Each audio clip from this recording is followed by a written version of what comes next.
First, Texas City's top emergency manager credits the good Lord's providence with preventing a major explosion at petrochemical plants this past Friday. Take a look. This is what it looked like on Friday night. You could see there was flaring at a couple plants in Galveston County as power went out for Texas City residents.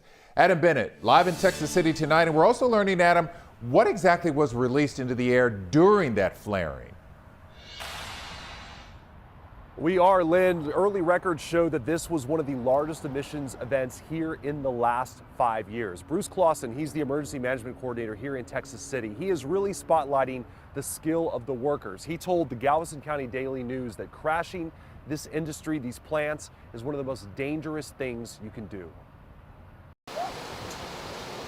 As temperatures dropped and Friday turned into night, the lights turned off for nearly 20,000 homes and businesses in and around Texas City after an outage.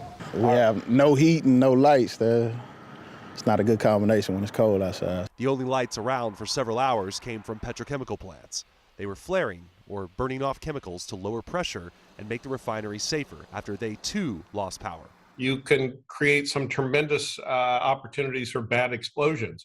Both KHOU 11 energy expert Ed Hers and Texas City's emergency manager say refineries do have backup generators, but not enough to run at full strength. And that gets to being just too expensive to do. And Hers says there are no laws requiring backup generation at these facilities.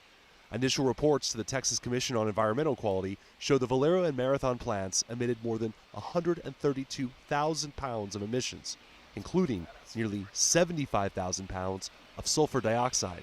So one event, one night, produced the same amount of sulfur dioxide, 4% from an entire year. A spokesperson with Texas New Mexico Power blamed the outage on the failure of a device called a switch in a substation.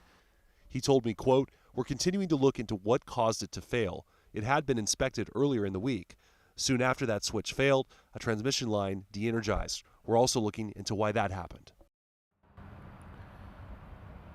And that spokesperson told me that right now there is no kind of connection with this outage to the cold weather, to any wildlife, or to any customer equipment. Again, no indication of any connection at this point. We'll send it back to you.